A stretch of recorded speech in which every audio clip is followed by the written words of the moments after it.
जय हिंद। दोस्तों, ये तारीख 20 जून तो आपको पता ही है कि 20 जून आपके लिए कितना इम्पोर्टेंट डेट होने जा रहा है। ये एक तरह से रेड लेटर डे है आपके लिए, ग्लोरियस डे। ये 20 जून से आपकी जो सबसे बड़ी समस्या है वोकेबलरी का, उसका काउंट डाउन होने का ये डेट है 20 जून। रात 8 बजे से वोकेबलरी बिल्डिंग कोर्स शुरू कर रहे हैं, आज से ठीक 5 दिन बाद।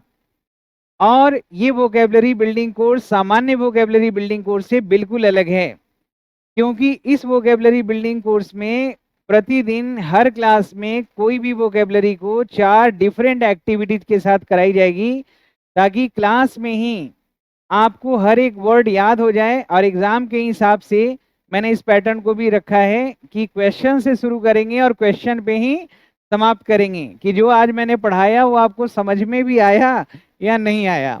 तो जब आप सवाल से शुरू करेंगे और सवाल पे ही खत्म करेंगे तो आपको खुद पता चल जाएगा कि नहीं, मैंने इतना वर्ड्स पढ़ा और इतना मुझे आ गया। आज मैं बताऊंगा दोस्तों ईडियम्स के बारे में, ईडियम्स और फ्रेजेस।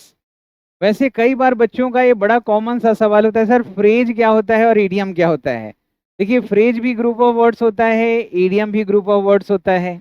पहले तो ये कॉमन बात जानिए, फ्रेज हम उसी को कहेंगे जो ग्रुप ऑफ वर्ड्स है। तो कई ऐसे भी हम जब कोई वाक्य को लिखते हैं, कोई बोलते हैं, पढ़ते हैं, तो उसमें दो वर्ड्स या दो से अधिक वर्ड्स मिलके, याद रखिए, दो वर्ड या दो से अधिक वर्ड्स मिलके अगर वो कोई ग्रामेटिकल पार्ट ऑफ स्पीच का काम करे, जैसे अगर दो वर्ड्स मिलके अगर नाउन बन जाए तो उसको नाउन फ्रेज कहेंगे, एडजेक्टिव बन जाए तो एडजेक्टिव फ्रेज कहेंगे, एडवर्ब बन जाए तो एडवर्ब फ्रेज कहेंगे, प्रीपोजिशन बन जाए तो प्रीपोजिशन फ्रेज कहेंगे। ईडियम क्या होता है, जैसे फ्रेज और ईडियम में अंतर क्या होता है, तो अंतर होता है मीनिंग पे। जैसे जो फ्रेज हम तैयार करते हैं, जैसे डिटर्मिनर प्लस नाउन मिला दिए तो हमारा नाउन फ्रेज बन जाता है। और नाउन फ्रेज है तो लास्ट में एंड में जो हेड वर्ड होगा वो नाउन ही होता है। अब ईडियम जो होता है ना और फ्रेज होता है, उसका सरफेस मीनिंग में फर्क होता है। जैसे फ्रेज जो होता है, जैसे अगर हम माई लगाएं और ब्रदर लगाएं तो माई और ब्रदर मिलके माई ब्रदर, जो इसका सरफेस मीनिंग है वही इसका इनर मीनिंग है, कुछ अलग नहीं है। लेकिन इडियमेटिक एक्सप्रेशन जो हम इडियमेटिक फ्रेज जब हम यूज करते हैं तो वो दिखता तो कुछ और है लेकिन उसका मीनिंग कुछ और इनर रहता है। जैसे हम बोलते हैं ब्लैक एंड ब्लू, तो ब्लैक एंड ब्लू का सरफेस मीनिंग हमें क्या लग रहा है कि काला और नीला, यही लग रहा है ना। तो ये इडियम है, क्योंकि इसका इनर मीनिंग कुछ और होता है। इसका इनर मीनिंग होता है मर्सीलेसली, और ये एडवर्ब बनता है। तो आज मैं आपको जानकारी दूंगा कि मैं फ्रेज, इडियमेटिक फ्रेजेज कैसे पढ़ाऊंगा। प्रीवियस क्लास में मैंने बताया कि सिनोनिम एंटोनिम कैसे कराएंगे। उसके पहले मैंने बताया आपको कि किस प्रकार से आपको फ्रेजल वर्ब की तैयारी कराएंगे। आज मैं बता रहा हूं कि कैसे इडियम और फ्रेजेज को मैं आपको पढ़ाने जा रहा हूं। दोस्तों, कई बार इडियम फ्रेजेज हम याद कर लेते हैं ये जाने बगैर कि इसका ग्रामेटिकल क्लास क्या है। इसका ग्रामेटिकल क्लास हमें पता ही नहीं होता है कि ये नाउन फ्रेज है कि एडजेक्टिव फ्रेज है कि एडवर्ब फ्रेज है कि वर्ब फ्रेज है, ये हम जान ही नहीं पाते हैं। तो आपको मैं बता दूं कि अगर ग्रामर पे बहुत अच्छा कमांड करना है तो पढ़ें कैसे और जज कैसे करें। तो जब भी आप ग्रामर पढ़ते हैं तो अगर पढ़ने के समय पढ़ाने वाला और पढ़ने वाला इस बात पे फोकस है कि मुझे एक एक एक वर्ड का ग्रामेटिकल क्लास जानना है, और जब आपने कोर्स खत्म कर लिया तब आप अपने आप से सवाल करिए, क्या आप एक एक ग्रामेटिकल वर्ड के ग्रामेटिकल क्लास बता सकते हैं। ये फ्रेज जो है कौन सा फ्रेज है, नाउन है कि एडजेक्टिव है। 8 पार्ट्स होते हैं ना, तो उसी 8 पार्ट्स में कोई ना कोई तो बनेगा, उससे बाहर तो हो ही नहीं सकता है।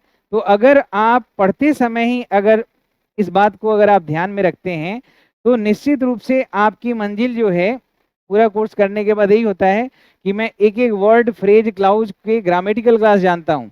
फिर आपको ना इरर में, ना फिल इन द ब्लैंक्स में, ना स्पॉटिंग इरर में, ना लिखने में, ना पढ़ने में, ना बोलने में कोई समस्या होना ही नहीं है।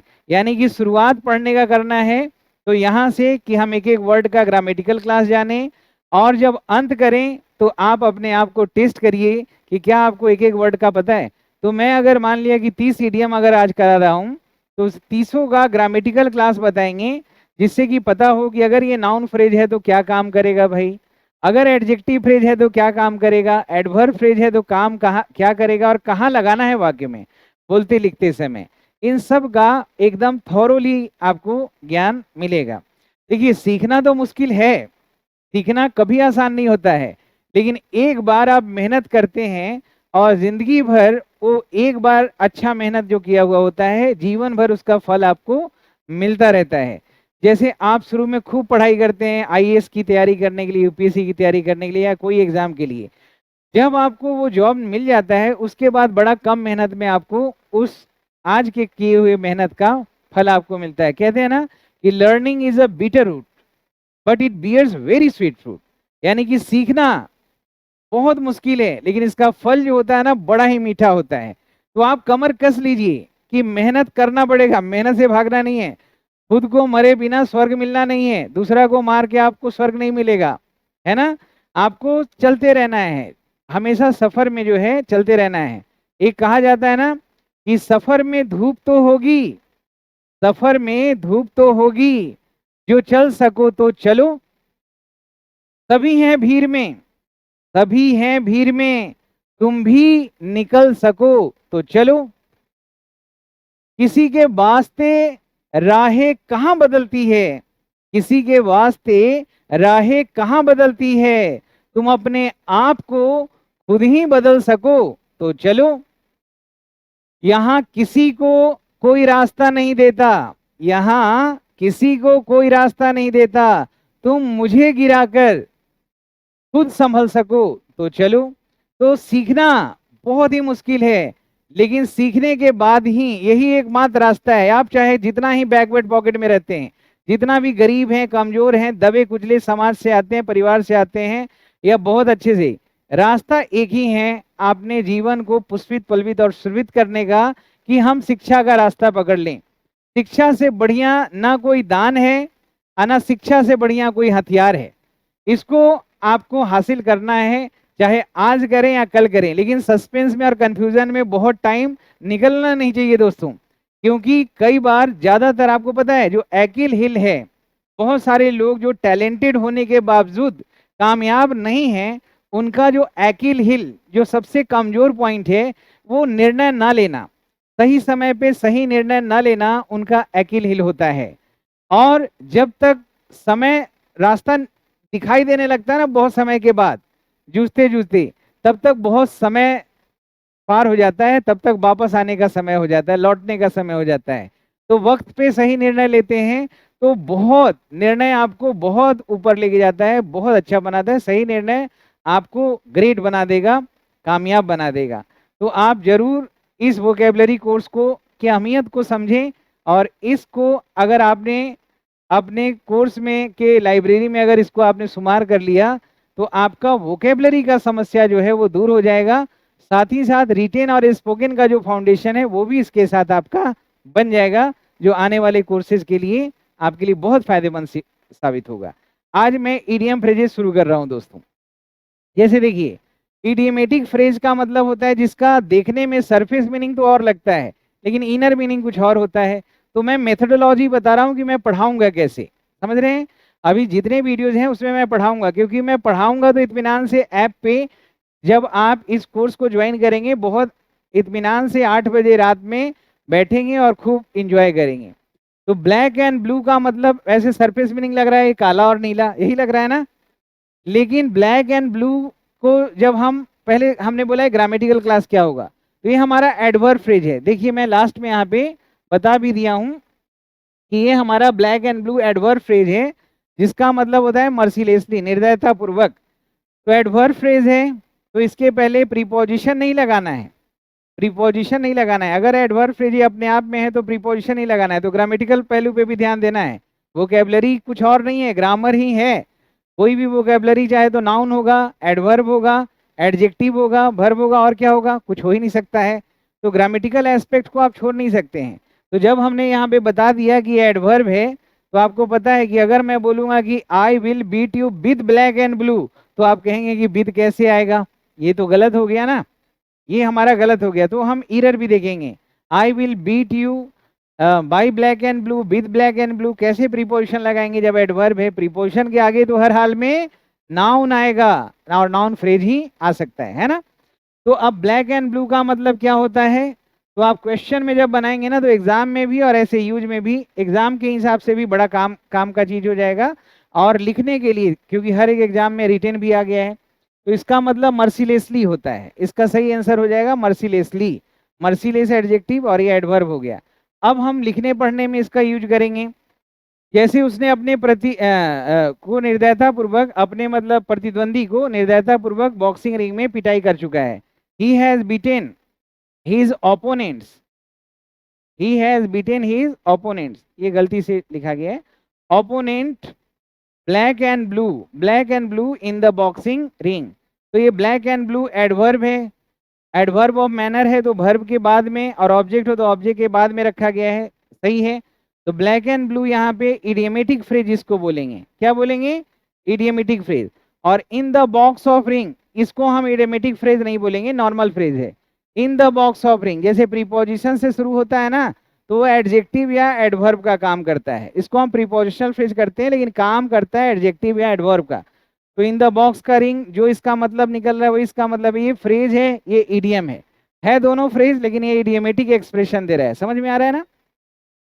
In the box of ring कहाँ पे हराया है? हरा चुका है बुरी तरह से, पीट चुका है बुरी तरीके से, तो in the box of ring. समझ रहे हैं? तो ये हमारा फ्रेज है, ये हमारा इडियम है। अगर तुम झूठ बोलोगे तब मैं तुम्हें निर्दयता पूर्वक पिटाई करूंगा, तो हमें पता है कि ब्लैक एंड ब्लू कहाँ लगाना है? वर्ब के बाद, और ऑब्जेक्ट हो तो ऑब्जेक्ट के बाद। If you tell a lie I will beat you black and blue, तो ये हो गया हमारा वर्ब, ये हो गया हमारा हेल्पिंग वर्ब। ये दोनों मिलके बोलेंगे वर्ब फ्रेज, और ये दोनों को मिला देंगे तो कोई फ्रेज नहीं बनेगा, क्योंकि इसका पार्ट ऑफ स्पीच अलग है, इसका अलग है। तो ऐसा नहीं, कोई भी दो वर्ड मिला देंगे तो पार्ट ऑफ स्पीच बन जाएगा। इस वर्ब का ये ऑब्जेक्ट है, और अगर ऑब्जेक्ट हो तो एडवर्ब ऑफ मैनर को लास्ट में रखते हैं। समझ में आ रहा है? अब ये जैसे है इन ब्लैक एंड व्हाइट, तो इसमें इन पहले से लिखा हुआ है, इन यहाँ पे पहले से लिखा हुआ है, तो प्रीपोजिशन से शुरू हो तो इसको हम कहते हैं, प्रीपोजिशन से शुरू हो उस फ्रेज को हम एडजेक्टिव या एडवर्ब के रूप में यूज करते हैं। तो इसमें पहले से ही इन लिखा हुआ है, तो इसको हटाने की जरूरत नहीं है, और ना ही एक्स्ट्रा लगाना है। इन ब्लैक एंड व्हाइट, इसका मतलब काला और उजला, इसका मतलब यही समझ में आ रहा है, काला और उजला में। लेकिन इसका इडियमेटिक एक्सप्रेशन मीनिंग क्या निकला कि लिखित में। तो इस तरह से इसका मतलब हो जाएगा इन राइटिंग।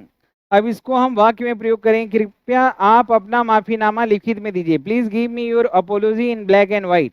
तो यहाँ पे ब्लैक एंड व्हाइट जो है इसका मतलब इन राइटिंग हो गया। हम चाहें तो इसको इन राइटिंग भी लिख सकते हैं, और अगर ऐसे लिखा हुआ है तो हमें समझ में भी आना चाहिए। सही है ना? अब दो दो सेंटेंस सबका है। पुलिस ने लिखित में मुझसे वक्तव्य मांगा, statement. The police personal asked me for, ask for phrasal verb होता है, और आपको बताया था कि अगर कभी भी फ्रेजल वर्ब का ऑब्जेक्ट कोई प्रोनाउन हो तो बीच में रखना है। Asked me for a statement in black and white, तो ये इन ब्लैक एंड व्हाइट जो है हमारा इडियमेटिक एक्सप्रेशन दे रहा है। समझ रहे हैं ना? अगला बताइए, between the devil and the deep blue sea. अभी जैसे देखिए हमने एक थेम पकड़ा है कि हम सिर्फ उस इडियम को यहाँ पे रखेंगे जो सिर्फ कलर पे बेस्ड है। तो इससे आपको ना याद रखना, उसको इनकलकेट करना दिमाग में, रिटेंशन बनाए रखना, ये आसान हो जाएगा। हम इडियम पढ़ते हैं लेकिन उसके यूज में नहीं ला पाते, तो इसलिए वाक्य को भी लिखा गया है, और सवाल जो डायरेक्ट पूछा जाएगा तो एग्जाम के लिए भी इंपॉर्टेंट है और लिखने पढ़ने बोलने के लिए भी इंपॉर्टेंट है। बिटवीन प्रीपोजिशन, इसका मतलब है आगे कुआं पीछे खाई। इसका मतलब होता है between two equal different and equal dangers. ये हमारा सही जवाब हो गया। सही है? और इसको आप वाक्य में प्रयोग करिए। अगर तुम अपने आप को आगे कुआं पीछे खाई वाली स्थिति में फंसा चुके हो, तुम अपने आप को आगे कुआं पीछे खाई वाली स्थिति में फंसा चुके हो, यू हैव बीन ट्रैप्ड। और कहीं कहीं हिंदी जो है ना उसको लिखने में दिक्कत होता है, तो कोई चिंता मत करिएगा, स्थिति में मैं बोल दे रहा हूँ। You have been trapped yourself between the devil and the deep blue sea. तो इंट्रैप कहाँ किए हैं? तो ये हमारा एडवर्ब फ्रेज है, ये लिखा हुआ भी है कि कहाँ फंसा चुके हैं। आगे कुआं और पीछे खाई, प्रीपोजिशन से शुरू है, ये हमारा एडवर्ब फ्रेज है। तो कौन सा फ्रेज एडवर्ब है, कौन सा एडजेक्टिव है, ये सब देखते चलना है। जैसे बोल्ड फ्रॉम द ब्लू है, ये कौन सा फ्रेज होगा? जैसे गेस करिए, a bolt from the blue. तो यहाँ अ लगा हुआ है, तो ए एंड द लगा है तो डिटर्मिनर होता है, तो ये हमारा नाउन फ्रेज हो जाएगा। और इसका मतलब होता है अनएक्सपेक्टेड एंड सडन मिसफॉर्चून। अचानक आकस्मिक कोई दुर्घटना होती है उसको कहते हैं, ये मेरे लिए तो बोल्ड फ्रॉम द ब्लू था, है ना? उसके पिताजी की सड़क हादसे में मृत्यु उसके परिवार के लिए एक बोल्ट फ्रॉम द ब्लू था। तो his father's demise in the road accident was a bolt from the blue for his family.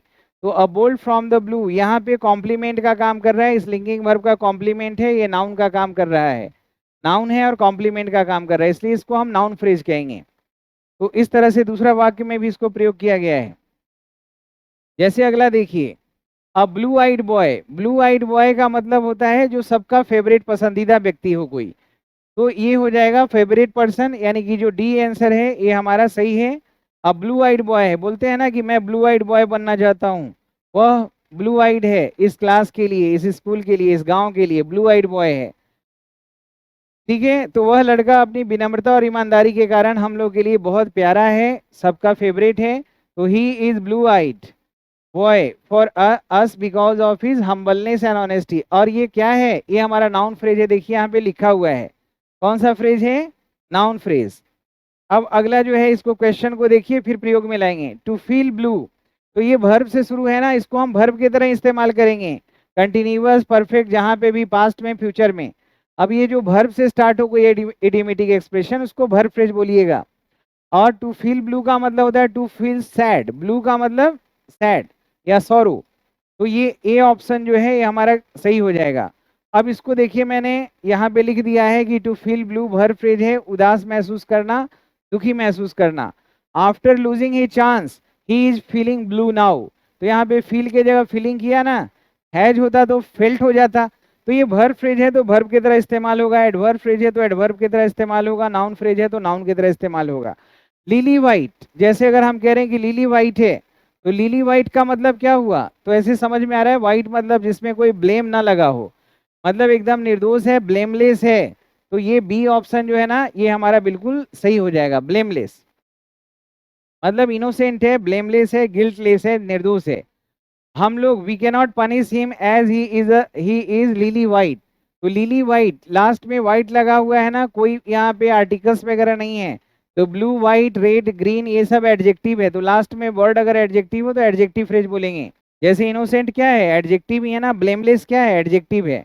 Blue blood, अब यहाँ पे लास्ट में ब्लड जो है ये हमारा नाउन है, तो नाउन है तो नाउन फ्रेज हो गया, ऐसे भी पहचान लेंगे। तो ब्लू ब्लड का मतलब नीला खून नहीं होगा, ब्लू ब्लड का मतलब है कि आप ऐसे समाज से, व्यक्ति से, परिवार से संबंध रखते हैं जो खानदानी है, मतलब यू हैव बैड ब्लड मतलब आप खानदानी व्यक्ति हैं, आप राजशाही मतलब अच्छे खानदान से बिलोंग करते हैं, समाज के जो हाई सोशल रैंक फैमिली से बिलोंग करते हैं, तो ये हो गया, तो ये हमारा नाउन फ्रेज हो गया। ये मैंने लिख भी दिया है कि ये हमारा नाउन फ्रेज है। ये देखिए ब्लू ब्लड नाउन फ्रेज है, खानदानी है, राजशाही है। प्रयोग में कैसे लाएंगे, हैज हैव के साथ, वह खानदानी है तो he has blue blood, he is blue blood नहीं बोलेंगे, he has blue blood, state of position वाला वर्ब लगेगा main verb, he has blue blood as he belongs to a socially high rank family, वह अपने आप को खानदानी दिखाने का ढोंग करता है, he pretends to have blue blood but he is not actually. जैसे अगर हम बोले to scream a blue murder, तो ये वर्ब से शुरू है, स्क्रीम का मतलब जैसे चीखना होता है, या ईगल जो बोलता है उसकी आवाज को भी स्क्रीम बोलते हैं, तो ये वर्ब है, तो ये हमारा वर्ब फ्रेज हो जाएगा, वर्ब की तरह यूज करेंगे। ठीक है ना, पहचानने भी लगे हैं। अब वर्ब की तरह यूज हो रहा है तो कहाँ होगा, सब्जेक्ट के पहले तो नहीं लगाएंगे, सब्जेक्ट के बाद में ही रखेंगे, और अलग अलग टेंस के हिसाब से इसको हम फिट करेंगे वाक्य में। तो ये हमारा हो गया कि अगर कोई स्क्रीम करता है अब ब्लू मर्डर, इसका मतलब ये हुआ कि वह बहुत ज्यादा कंप्लेन कर रहा है, शिकायत कर रहा है, और बहुत चीख चीख के कंप्लेन कर रहा है, उसको हम कहते हैं you are screaming a blue murder. तो चीख चीख के, चिल्ला चिल्ला के शिकायत करना, कहना, ये होता है to scream a blue murder. तो मैं उसे पसंद नहीं करता हूं क्योंकि वह हमेशा, एक बार दो बार नहीं, हमेशा चिल्लाते हुए शिकायत करता है कि उसके साथ दुर्व्यवहार हुआ है। I don't like him as he always screams a blue murder for being mistreated. सही है, वह चिल्ला चिल्ला के शिकायत करने का और अपने आप को पीड़ित दिखाने का आदी है। He is the habituated to screaming, अब habituated to, use to, addicted to के बाद आईएनजी लगता है तो स्क्रीमिंग लिखा। He is habituated to screaming a blue murder and showing himself a victim. अब यहाँ पे देखिए बच्चों, इस तरह से इडियम मैं आपको बताऊंगा, इडियम एंड फ्रेजेस कलर पे अभी चल रहा है। Until blue in the face, जैसे आप किसी काम में लगे हुए हैं और तब तक उस काम में लगे हुए हैं जब तक आप हार ना मान जाए। ब्लू इन द फेस मतलब एकदम निढाल हो गए, अब हाथ आपने खड़ा कर दिया कि अब मुझसे काम नहीं होगा, यानी तब तक प्रयास करना जब तक कि हार मान न लें। एकदम आप एग्जॉस्टेड हो गए हैं फ्रॉम एंगर, स्टेन और अदर ग्रेट एफर्ट्स, बहुत मेहनत करने के बाद आप थक जाते हैं, तब आप कहते हैं कि ब्लू इन द फेस आ गया। एडवर्ब फ्रेज है, he tried to come out from the well, वह कुएं से बाहर निकलने का कोशिश किया था।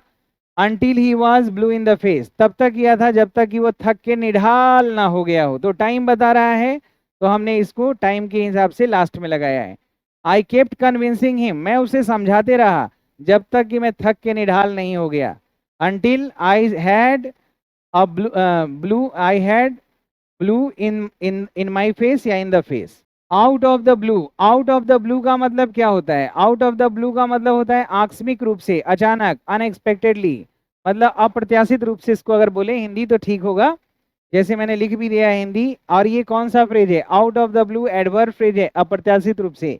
मुझे सालों से, कई बार आप ईडियम पढ़ते हैं या कोई भी वर्ड पढ़ते हैं तो आपको ग्रामेटिकल क्लास जानना है, और उसका मैं पूरा ध्यान रखूंगा, रखता हूँ। मुझे सालों से फोन नहीं किया, वह मुझे सालों से फोन नहीं किया था, लेकिन कल शाम को अप्रत्याशित रूप से उसने मुझे फोन किया। He had not called me for years but he found me out of the blue last evening. आकस्मिक रूप से, ये एडवर्ब फ्रेज है, तो फोन्ड मी ये ऑब्जेक्ट के बाद हमने यहाँ पे एडवर्ब को लगाया है। देख रहे हैं ना, सही प्लेसमेंट, सही जगह पे हम ईडियम को लगा रहे हैं। लास्ट इवनिंग ये टाइम है, ये हमारा फ्रेज है, और ये हमारा इडियमेटिक फ्रेज है। अप्रत्याशित रूप से, he selected me from the audience, दर्शकों में से अप्रत्याशित रूप से उन्होंने मुझे सिलेक्ट किया। ठीक है। अब ब्लू रिबन, अब ब्लू रिबन का मतलब क्या होता है कि जब आप कोई रेस में हैं, कंपटीशन में हैं, और आप फर्स्ट प्राइज आपको मिलता है उस रेस में, उस कंपटीशन, उस कॉन्टेस्ट में, मतलब आपको अब ब्लू रिबन मिल रहा है, मतलब ये आपको एक प्रथम पुरस्कार का सम्मान मिल रहा है। तो ए से शुरू है, तो कौन सा फ्रेज हुआ? Noun phrase. ठीक है ना? तो a prize for the first place in the competition, ये हमारा सही जवाब है।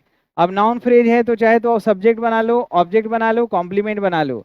आई am preparing to win a blue ribbon in this race, क्या जीतने के लिए मैं ट्राई कर रहा हूं? क्या जीतने के लिए? To win a blue ribbon, तो इस वर्ब का ये ऑब्जेक्ट हो गया, यानी नाउन फ्रेज है। He has manage to get a blue ribbon in the contest. अब इतना बहुत है, इस तरह से 30-30 ईडियम फ्रेजेज करके हर क्लास में मैं बताऊंगा, और फिर इसका टेस्ट लूंगा। तो आपको कैसा लगा ईडियम फ्रेजेज में ग्रामेटिकल क्लास जानने का तरीका? क्वेश्चन के पैटर्न पे इसको रखा गया है, वाक्य में प्रयोग किया गया है, और इससे हमें सही तरीके से ग्रामेटिकल प्लेसमेंट रखने की जानकारी मिलेगी। आप जरूर ज्वाइन करें।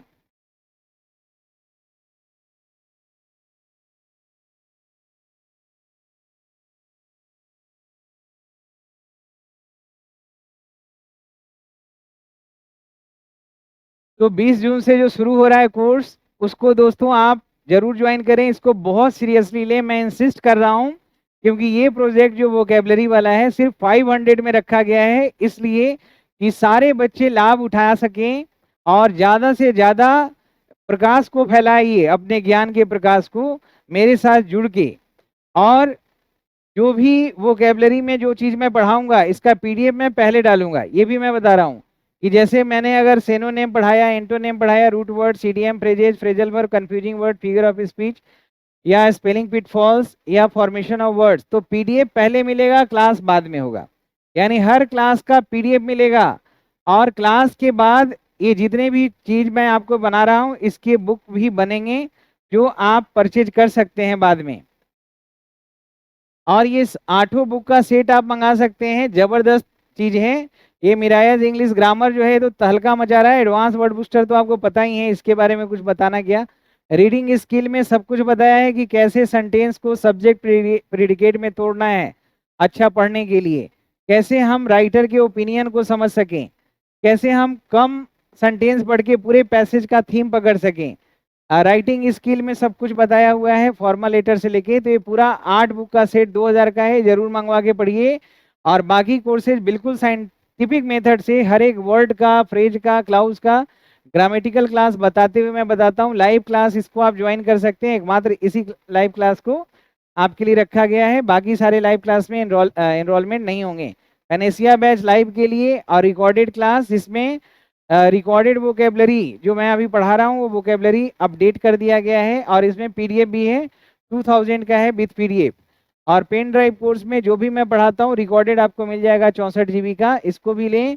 गूगल ड्राइव कोर्स अगर आप दूर रहते हैं तो इसको भी मंगा के पढ़िए, जैसे पेन ड्राइव है, जैसे ऐप में रिकॉर्डेड है, जैसे गूगल ड्राइव में है, सब एक ही है। बस इसमें गूगल ड्राइव और पेन ड्राइव में क्या है कि डेटा नहीं लगता है। फिर पहले से राइटिंग कोर्स बने हुए हैं, अभी लाइव शुरू होगा, ये सब इंग्लिश न्यूज़पेपर, ये सब हर एक एग्जाम के लिए भी है। आप ऐसे भी शौक से अंग्रेजी को बेहतर करना चाहते हैं, बहुत लोग चाहते हैं कि भाषा को समृद्ध करें, तो सबके लिए है। चाहे आप हाउस वाइफ हैं, आप कहीं गाड़ी भी चला रहे हैं, आप घर में बैठे हुए हैं, बाहर में काम कर रहे हैं, ऑफिस में जाते हैं, कुछ भी कर रहे हैं, सब के लिए अंग्रेजी अच्छा करना बहुत जरूरी है। अंग्रेजी अच्छा होना, कंप्यूटर चलाना आना, बाइक चलाना आना, कार चलाना आना, ये सब बहुत बेसिक चीज़ है 21वीं सदी में, ये सबको करना है। ये इंडिविजुअली भी कोई किताब अगर आपको मंगवानी है तो ये सब आप मंगवा सकते हैं दोस्तों, ठीक है ना। तो ये 9599614791 जो नंबर है उस पर आप कॉल करके सारी चीज़ों को आप प्राप्त कर सकते हैं। और ये वेबसाइट है www.shyamsarmaclasses.in, इस पे भी आप जाके कोर्स देख सकते हैं कंप्यूटर लैपटॉप पे। और Shyam Sharma learning app Android mobile में आप इसको डाउनलोड कर सकते हैं गूगल प्ले से। और 9599614791 बस एक ही नंबर मैं आपको देता हूँ, तो ये नंबर मेरे ही पास रहता है, बस इसी नंबर पे आपको कॉल करके मैसेज करके डिटेल्स प्राप्त करना है। आज के लिए इतना ही। हंसते रहें, खेलते रहें, मुस्कुराते रहें, यहाँ रहें, जहाँ भी रहें, आबाद रहें। जय हिंद, जय भारत।